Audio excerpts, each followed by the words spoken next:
veterinária. Eu sou Ana Luísa Godeiro e hoje vou ter o grande prazer de receber dois convidados muito especiais para batermos um papo muito interessante. Hoje eu estou aqui com Renata Torres, médica veterinária especialista em pequenos animais. Seja muito bem-vinda, Renata. Também recebi Elanson Jardson, que é especialista em neurologia em cães. Seja muito bem-vinda, Elanson. É uma satisfação estar com vocês aqui hoje. Olá, Ana. Olá, Elanson. Muito obrigada pelo convite. Estou muito feliz de estar com vocês aqui hoje.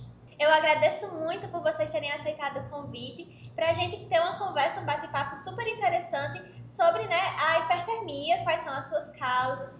Exatamente, Ana. É muito importante a gente entender o que é a hipertermia, né? Como também quais são as suas causas e também diferenciar a febre da hipertermia, que muita gente confunde. É, muita gente. Sim. Como é que o tutor ele vai conseguir diferenciar uma febre de uma hipertermia? A febre, ela está muito associada a quando existe um processo de infecção. É quando o corpo, ele aumenta a sua temperatura exponencialmente, certo? Ele tem a intenção de aumentar essa temperatura. Pode ajudar na questão de eliminar os micro-organismos.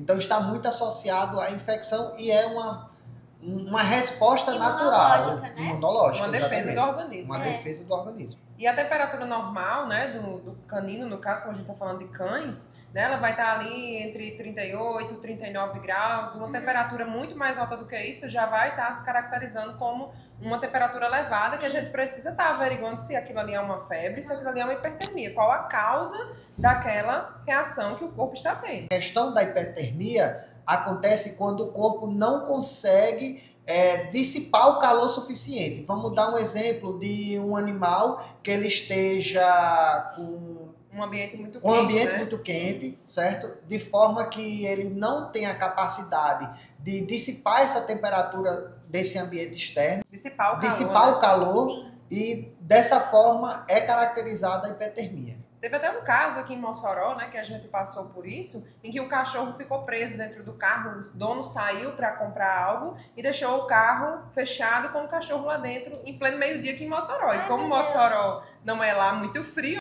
infelizmente, o cachorrinho não suportou a temperatura. Então é muito importante, que os tutores eles fiquem, se preocupem com isso. Então, quando a gente tem um quadro de hipertermia, a gente vai ter, em consequência disso, aumento da frequência cardíaca e também o aumento da frequência respiratória. Isso pode desencadear, principalmente, a morte do animal. Sim. Uma outra forma também que pode chegar a acontecer a hipertermia é quando o animal faz um exercício muito exagerado. Sim. Então, às vezes, um passeio a mais no parque, um animal que não está em condição suficiente para suportar aquele exercício físico intenso, pode também causar um superaquecimento do organismo. Como também a gente pode ter condições desses animais. Por exemplo, um animal mais obeso, ele vai ter um tecido adiposo mais acentuado, fazendo com que ele armazene mais a temperatura, faça com que ele tenha uma temperatura mais elevada. Então essa troca de calor acaba sendo bem prejudicada. Né? E tutores que têm animais caninos que sejam braquicefálicos, eles também precisam estar atentos, porque a via respiratória desses cães é mais curta. Então acaba que esses animais têm mais dificuldade de fazer essa respiração, fazer essa troca de calor, e aí eles podem também ser prejudicados.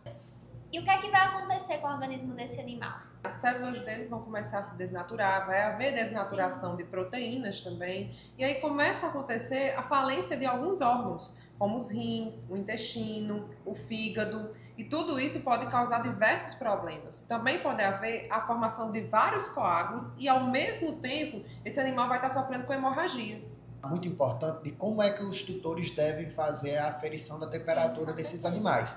É mais indicado a gente fazer a aferição retal desses animais. Essa aferição ela deve ser feita com um termômetro de haste flexível. Hoje eu trouxe aqui para vocês, pessoal, 2 tipos de termômetros. Um que tem haste flexível e outro que a haste é rígida. Todos os dois eles vão ser capazes de aferir a temperatura. Todos os dois digitais, né, doutora? Todos os dois digitais, certo? É interessante que não seja de vidro, né? A gente não utiliza mais esses termômetros de vidro. E aí a gente tem também a questão de como verificar a temperatura de forma correta, porque não é só, vou fazer a verificação retal, só introduzir o termômetro de qualquer forma. É você introduzir de 2 a 4 centímetros, mas você tem que lateralizar a ponta do termômetro, porque essa ponta ela deve entrar em contato com a mucosa, certo? Do animal. Essa verificação lateralizada se dá porque você precisa pegar a temperatura do corpo do animal e não a temperatura das fezes do animal, que pode haver diferença. A temperatura que a gente tem que aferir é a temperatura interna do corpo. Doutor Elandson, explica um pouquinho pra gente qual é que vai ser o papel do hipotálamo e qual é a sua importância. Então, o hipotálamo ele é um centro regulador do controle fisiológico do corpo, né? Sim. E um dos controles que ele vai realizar é esse controle da temperatura do corpo do animal. Mas como é que ele faz esse controle exatamente? Pronto. O hipotálamo ele recebe informações de diversas partes do corpo, tentando equilibrar essa temperatura, de forma que se o corpo tiver com a temperatura muito alta, ele vai desencadear mecanismos para baixar a temperatura do corpo, como também se o corpo estiver com a temperatura muito baixa, ele vai desencadear mecanismos para aumentar a temperatura do corpo. E aí, o hipotálamo, ele vai ser esse controle, esse equilíbrio que ele vai estar buscando do corpo, né? Ele vai estar funcionando perfeitamente. Só que a gente viu que o animal ele pode estar em um ambiente onde o calor está muito excessivo, né? Onde ele está com a temperatura ambiente e a temperatura do seu corpo está muito além, e aí ele não consegue mais estar dissipando aquele calor. É como se o sistema de controle ele não estivesse conseguindo dissipar calor rapidamente. E aí o animal está ali muito aquecido e não consegue colocar esse calor fora do corpo. E aí ele começa a superaquecer. Os cachorros, vamos dizer assim, eles soam pela boca, né? A boca vai ser um mecanismo de respiração. A gente já vê eles ficando naquela... Sim, quando o animal tá Coloca muito calor, o que é que ele faz, né? Coloca aquela língua para fora, bem grande, para ele tentar fazer essa troca de calor com o ambiente, para tentar resfriar o seu corpo. Isso porque na língua, né, na região de língua, a gente tem uma vascularização muito maior. E essa língua ela vai estar externalizada, ela vai estar para fora. De forma que a língua ela vai ter uma troca de calor, certo? E aí todo o sangue que passe pela língua seja esfriado. E é um dos mecanismos que os cães têm para efetuar essa termorregulação. Mas, doutor Elandson, além dessa capacidade que o hipotálamo tem de regular a temperatura, o que mais ele vai estar fazendo? O que mais ele vai estar atuando no organismo? Então, a atuação também do hipotálamo, a gente vai ver um eixo chamado hipotálamo, hipófise e adrenal. Esse eixo é responsável por regular os níveis de cortisol no animal, e isso aí está relacionado, né, ao próprio estresse. Ou seja, doutor Elandson, quando o cachorro ele está em um estado de estresse térmico, aí o corpo vai entrar em um estado de alerta, não é? Vai ativar o sistema simpático, né, que vai fazer o aumento da pressão arterial, vai fazer o aumento do batimento cardíaco, e tudo isso vai fazer a liberação de mais adrenalina e de mais cortisol. Então conta pra gente mais um pouquinho, né, que vai acontecer uma cascata. Ela vai iniciar lá no hipotálamo, né? Esse hipotálamo, ele vai, à medida que o animal passa por um estresse, por um medo, ele vai ativar esse comando do hipotálamo. O hipotálamo vai estar liberando hormônios, né? Porque o hipotálamo ele vai integrar, não é, doutor Alan? Você pode confirmar comigo? Tanto o sistema nervoso como o sistema endócrino, né? Que é a parte hormonal. E aí a gente vai ter a liberação de hormônios que vão atuar lá na hipófise. A gente vai ter a liberação do CRH, que é o hormônio liberador de corticotrofina. A hipófise ela irá liberar um outro hormônio chamado adenocorticotrófico. Esse hormônio ele será responsável por estimular a glândula adrenal a produzir o cortisol, que é o hormônio do estresse. Como é que essa hipertermia ela pode danificar o processamento do hipotálamo? Então, quando o calor ele é excessivo, né, como a gente já viu em diversas situações, pode acontecer do hipotálamo entrar em falência. Ele não consegue mais fazer esse controle de termorregulação. Ele começa a perder a sua função devido àquilo que a gente já falou, né? Das células, das proteínas, tudo isso vão se degradando. E aí essa temperatura excessiva causa esse descontrole, esse desbalanceamento do hipotálamo, gerando mais um problema para aquele animal. Agora nós vamos fazer o momento das perguntas. Tem muita gente perguntando no chat e nós vamos responder. Pedro77 mandou R$50. Muito obrigada, Pedro. Pode jogar água fria ou dar banho gelado quando o cachorro está muito quente ou isso piora a situação? Pedro, você não pode estar jogando água fria no cachorro que estiver sofrendo com hipertermia, certo? Porque isso pode acontecer de gerar um choque térmico e aí vai acontecer uma situação muito pior no cachorro, que pode levar ele à morte. Natipet mandou R$60. Obrigada, Natipet. A hipertermia só dá quando o cão está diretamente no sol ou ele pode acontecer dentro de casa também?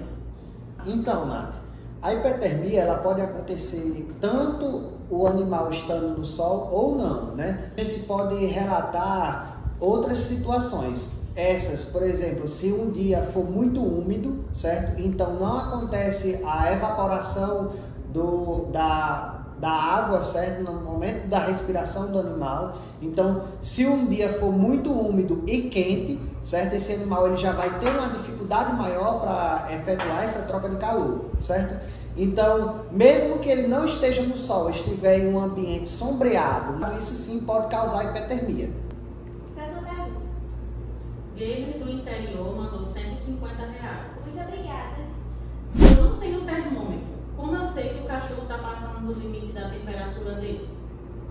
Então, se você não tem acesso a termômetro, né, se você está num local onde você não consegue, ou você vai até a clínica para poder fazer essa verificação da temperatura do animal, ou então você tem que observar os sinais clínicos que aquele animal está demonstrando. Ele vai estar com uma respiração mais ofegante, e não é uma respiração ofegante comum, vai ser uma respiração barulhenta, como se ele estivesse realmente assim, precisando de ajuda. Você sente a diferença, né? Sim, exatamente. Pode ficar um animal mais letárgico, mais paradinho, né? Mais apático. E a gente tem que estar observando todos esses sinais, né? De acordo com a condição em que esse animal se encontra. Ele estava em um local muito quente, um local úmido, como o Dr. Elandson falou, e está apresentando esses sinais. Então eu já tenho que estar indo com o meu animal até a clínica veterinária. A gente pode encontrar também petequias nos animais, certo?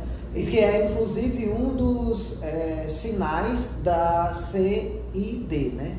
Que é uma síndrome que acontece com esse animal quando ele está com a temperatura muito elevada, onde a gente vai ter quadros hemorrágicos na pele, certo? A gente vai ver manchas avermelhadas na pele e isso é um sinal alarmante, certo? A gente... Vê isso se manifestando, o que é que ele tem que fazer? Então, o ideal, certo, é que ele vá para o médico veterinário o mais rápido possível. Porque não adianta só baixar a temperatura desse animal, e sim entender qual é a causa dessa questão, desse descontrole. Porque está levando aquele animal a apresentar hipertermia. Tio Zeca mandou R$5. Muito obrigada, tio Zeca. O que é esse tal de hipotálamo que vocês estão falando? Fica onde no corpo do cachorro? Então, tio Zeca, é produção. Traz para mim o encéfalo, por favor. Tio Zeca, deixa eu organizar aqui.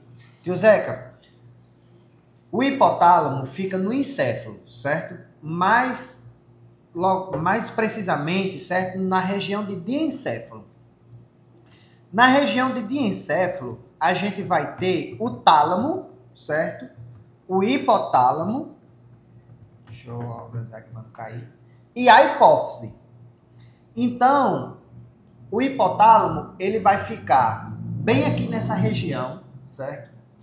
Ele vai ficar abaixo do tálamo e acima da hipófise.